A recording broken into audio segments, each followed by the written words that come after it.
Let's now bring you in tune with other developments relating to the trade community, because the Ghana Union of Traders Association says it has come to the notice that the Association of Ghana Industries is allegedly lobbying the government to cancel the 50% reduction of the benchmark value, which has helped in the resuscitation of businesses in no small measure. GUTA's president, Dr. Joseph Obeng, therefore cautions that any attempt to reverse the good policy of the government on the benchmark value would not only bring untold hardship, but also could cause confusion in the country, especially among members of the private sector, and would not augur well for unity of members of Ghana's business community. Well, we do have the president of GUTA together with the AGI's chief executive, Chuma Kwabwa, via Zoom to help us have a clear discussion on this matter. Gentlemen, welcome to the program once again. I want to start off with you, Dr. Joseph Obeng. This issue about the benchmark values, you laying the case that the AGI is somewhat lobbying government. Where do you stand on the impact specifically? Thank you very much. You know that the benchmark policy was introduced by government to solve a problem, a major problem. Businesses have been complaining about high rates of duties, and it was becoming unbearable and unaffordable.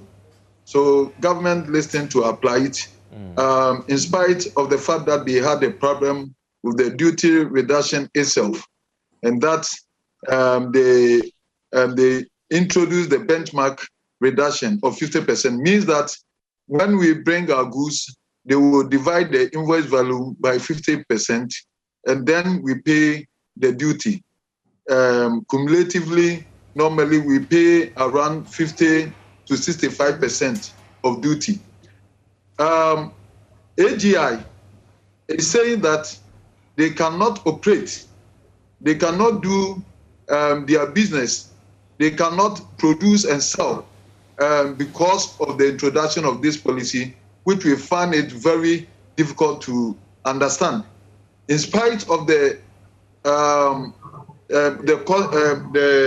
numerous concessions that government have been giving to AGI, they pay 0% to 5% maximum on their the values of their raw materials. That's 50% of the values of their raw material. Because don't forget that they are also enjoying the 50% benchmark. All right. And again, they are also having the advantage of refundable VAT. Once we pay 18.5% VAT non-refundable to government, they do not pay this VAT, they get the refund of it. Let me bring Mr. Chuma Kwabwa in this. Let me bring Mr. Chuma Kwabwa in this. They have all the advantages, the concession that government have given them, okay. And yet they don't want us to also enjoy the little support that government is giving us for us to remain in business. Mr. Chuma Kwabwa, it's very unfair for AGI to do that. Great. Mr. Chuma Kwabwa, what exactly? Your point is well made, Ms. Obeng, but Mr. Chuma Kwabwa, what exactly is the AGI stance on the benchmark import value? Well, thank you very much. I think that right from the very onset, when the benchmark value reduction was introduced, AGI's position has been very clear, and our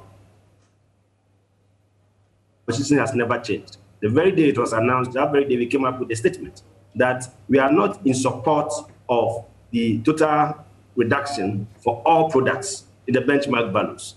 And we have said so for a reason. You know, when you reduce the value of the benchmark like that, what it means is that the imports are becoming cheaper. The duties that they have to pay is becoming cheaper. We have not in any way said that it should not be applied on any particular good. What we have said is that for products that we have local capacity to produce, we should protect local industries. For products that we don't have local capacity to produce, like some of the electronic products, vehicles, several others, we don't have local capacity to produce. For those ones, in order to cushion consumers, there's nothing wrong government reducing the benchmark values. But for the local for products such as palm oil, fruit juices, rice, several others that we have local capacity to produce, we should not apply the benchmark values. And the reason is that when you do so, you make the imports cheaper. And when the imports become cheaper, local production becomes more expensive. And naturally, when the consumer goes to the market, he's going to buy the product with the cheapest price, and therefore putting industries out of business. Let's bear in mind that some of these exports that come into our country, or the imports that come into our country, they have export rebates already. Some of them are highly subsidized from the countries of origin. And therefore, if you further reduce the value like that, then you are making them so cheap. And therefore, the local companies cannot compete. Bear in mind that this is a national agenda we are pursuing. If you don't do that, local industries employ more people than traders. The traders are our own people. We are not in any way, it's not a fight between traders and the manufacturers. Indeed, we need the traders. We want the traders to market our goods. We cannot have the value chain is such that if you have industries without traders, your goods cannot get to the final consumer. So the traders are our own people. We are involved in the value chain. So we are not in any way saying make the traders work difficult. But neither are we also saying that you should not support and protect local industries. When you do that, that is not development. Great. Bear in mind that government's own agenda of industrialization is to support. I mean, government has come up with a lot of interesting policies. One district, one factory, strategic anchor industries, industrial zones, and all that. The ultimate objective is to have industries running to create more jobs for the people. So you are that gives a counter arrangement to the very noble policy you have. Great. So you're not going anywhere. So this has been the position of AGI. Great. So you are benchmarking your argument on the protection of local industries. It's well noted. So, Dr. Obin, I mean, this is a very sound argument, the fact that we need to check the imports coming in. In fact, if we have the capacity to produce these imported products, why not? So that we could make way for those that we cannot produce locally. Isn't this a sound argument? Dr. Obin, are you there?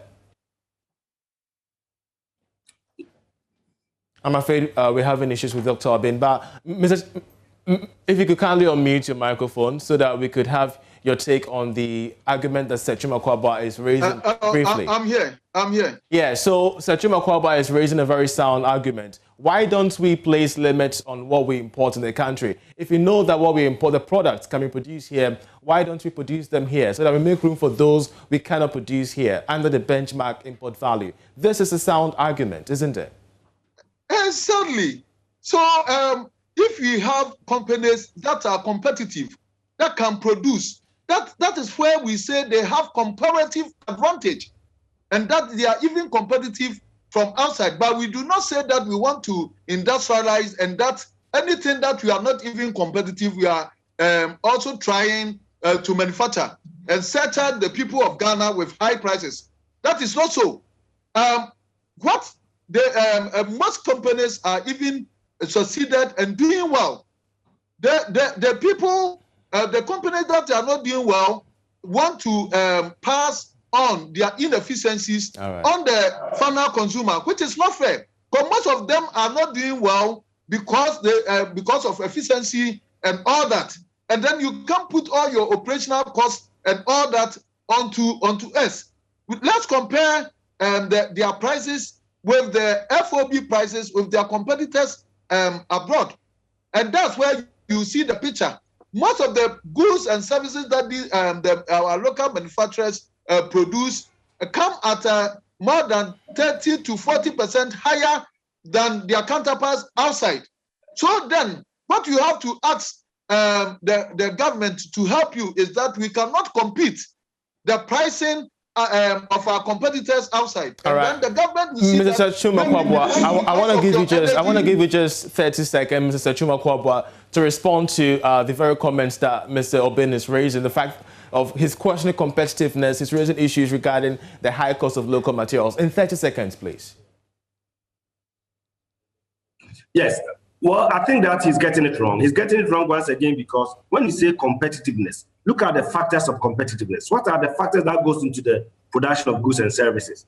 cost of electricity. Does the AGI members have control over it?